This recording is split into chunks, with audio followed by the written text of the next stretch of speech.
Budapest, une ville, un stade et 90 minutes qui peuvent faire basculer l'histoire.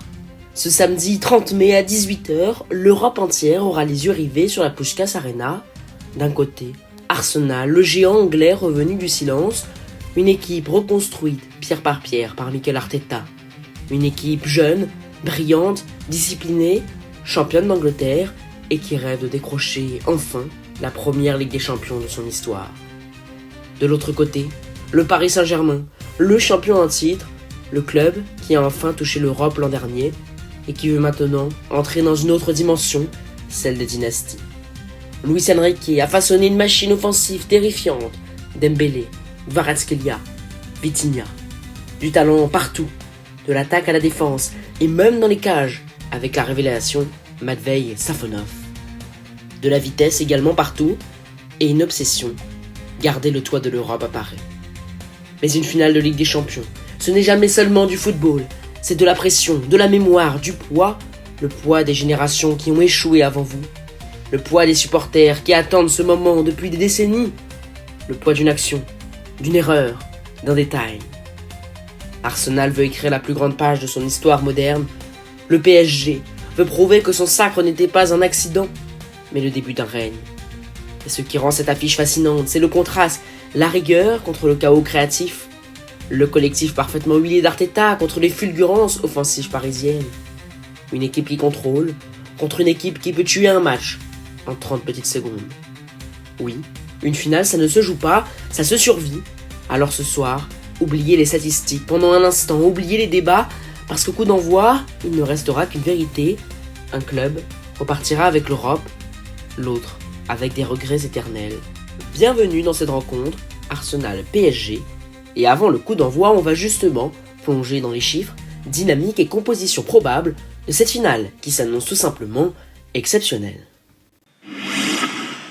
La rencontre sera donc à suivre à partir de 18h, un horaire un peu exceptionnel. Et oui, cela peut surprendre. À la place des 21h habituelles, l'UEFA a choisi de lancer le coup d'envoi 3 heures plus tôt afin de permettre un retour du stade plus facile pour les supporters à Budapest, mais aussi des célébrations plus longues et toujours dans la bonne humeur et encore quand il fait jour, notamment à Paris ou bien à Londres en fonction du vainqueur. La rencontre sera donc à suivre en France sur M6 en clair, mais aussi sur Canal+ pour les abonnés. On se plonge à présent dans les compositions probables, composition du Paris Saint-Germain probable. On devrait vraisemblablement retrouver Matvei Safonov, c'est la révélation de la saison. Lui qui a commencé numéro 2, il a pris la place au mois de janvier de Lucas Chevalier. Il devrait encore une fois garder les cages du Paris Saint-Germain. La défense est à peu près sûre, Nuno Mendes à gauche, William Pacho et Marquinhos dans l'axe avec Hakimi à droite. Une question tout de même suscite quant à la présence de Warren Zaïre-Emery qui pourrait être exclu du milieu de terrain avec Fabian Ruiz, Vitinha et João Neves, et l'attaque semble plutôt stable et difficilement interchangeable. Kvaratskhelia à gauche, Ousmane Dembélé dans l'axe et Désiré Doué à droite, avec cependant des changements notamment de côté, mais également des passages dans l'axe à prévoir du côté des 3 attaquants. Pour ce qui est d'Arsenal, on devrait retrouver David Raya dans les cages, à droite Mosquera, dans l'axe Malaguès associé au français William Saliba, et à gauche Calafiori, un milieu à 2 avec Declan Rice et Lewis Kelly, un attaque à 4, Bukayo Saka à droite, Trossard à gauche, Martin Odegaard en numéro 8-10 et Victor Gyökeres à la pointe de l'attaque. Lui qui a fait forte impression lors de la saison précédente, un peu plus en difficulté lors de cet exercice 2025-2026, mais qui espère briller dans cette finale de Ligue des Champions. Vous l'avez donc compris, c'est donc un 4-2-3-1 assez rigoureux, avec très peu de changements de position, qui affrontera un 4-3-3 en perpétuel mouvement. Ce sont deux visions totalement aux opposés du football. D'un côté, Luis Enrique, un magicien qui est arrivé en 2023 au Paris Saint-Germain avec l'intention de tout bouleverser, tout d'abord en recommençant un projet sans star. Après le départ de Messi et Neymar, Kylian Mbappé a quitté le club à l'été 2024. Le Paris Saint-Germain s'est donc reconstruit avec une nouvelle colonne vertébrale, notamment grâce à ses deux milieux de terrain, Vitinha et João Neves, mais aussi grâce à celui qui a brillé lors de la saison 2024-2025, Ousmane Dembélé, le Ballon d'Or. Alors le Paris Saint-Germain s'avance donc avec un style de jeu très audacieux qui s'apparente par exemple à celui que l'on a vu face au Bayern Munich, notamment les 9 buts à l'aller. Et de l'autre côté, Arsenal, c'est un mur presque indéfendable. Arsenal, c'est simple, c'est aucune défaite sur l'ensemble de la saison de Ligue des Champions. Alors le PSG aura fort à faire pour décrocher sa deuxième Ligue des Champions.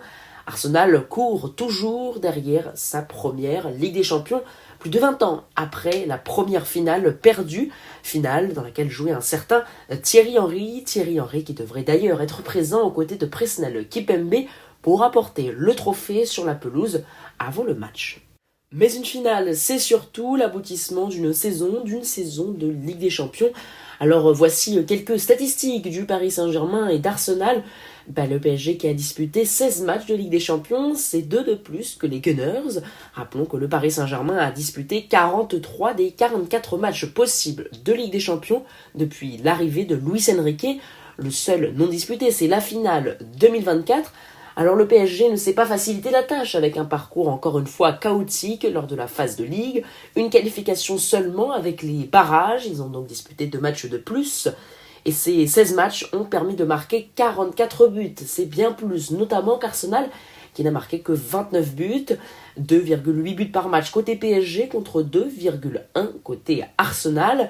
Cependant, le Paris Saint-Germain a également beaucoup plus encaissé, 22 buts encaissés, ce n'est que 6 pour Arsenal qui a fait beaucoup de clean sheets, 9 au total du côté des Londoniens contre seulement 5 du côté des Parisiens.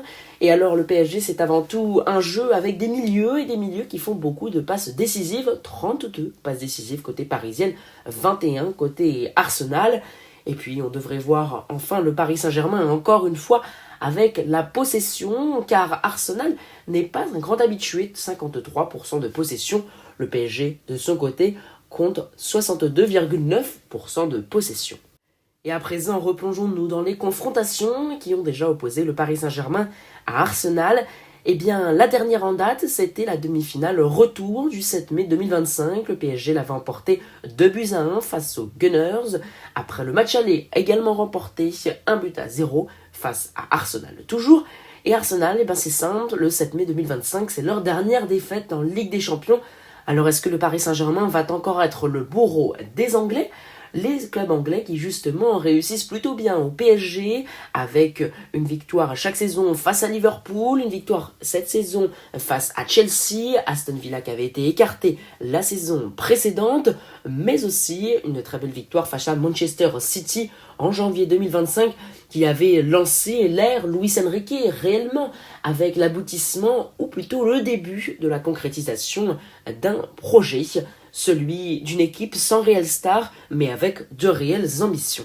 Côté palmarès, le PSG compte une Ligue des Champions que n'a pas Arsenal, alors forcément les coéquipiers de Declan Rice vont tout faire pour aller chercher ce premier trophée, l'un des seuls qui leur manque, eux qui sont fraîchement champions d'Angleterre et qui avaient terminé à la 2e place de la Première Ligue les 3 années précédentes. Et puis le PSG, c'est 14 titres de Ligue 1, 16 titres de Coupe de France, de nombreux titres également en Conference League qui n'existent aujourd'hui plus, mais également et surtout les détenteurs de la Ligue des Champions et de la Coupe intercontinentale.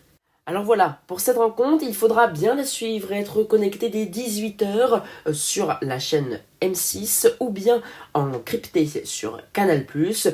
Et puis le programme du lendemain, ce dimanche 31 mai, le Paris Saint-Germain, qui fêtera d'ailleurs les 1 an de sa première Ligue des Champions, défilera en cas de victoire ce samedi soir sur le Champ de Mars. De très nombreux fans attendus et peut-être une soirée qui pourrait se poursuivre au Parc des Princes. En attendant, rien n'est fait, tout reste à faire. En un match, tout peut se passer. Arsenal est un mur, le PSG a une armada offensive qui fait rêver tout le monde. Alors, rendez-vous pour ce choc, le choc tant attendu, PSG-Arsenal à 18h. Voilà, le décor est planté, Arsenal contre le PSG, 2 visions du football, 2 histoires complètement différentes. Mais une seule destination possible, le sommet de l'Europe. Alors dans quelques heures, certains joueurs entreront dans la légende, d'autres devront vivre avec cette finale perdue pendant toute leur carrière. C'est ça, la Ligue des Champions, le tournoi où une action peut changer une vie, où un arrêt, un poteau, un contre deviennent éternels. Alors profitez, parce que des soirées comme celle-là sont rares, parce qu'on regarde des matchs en pensant au présent, avant de comprendre plus tard qu'on assistait peut-être à un moment historique. Merci beaucoup d'avoir été avec nous pour cette montée vers la finale. Installez-vous, montez le son et préparez-nous. Arsenal PSG, le rendez-vous est pris.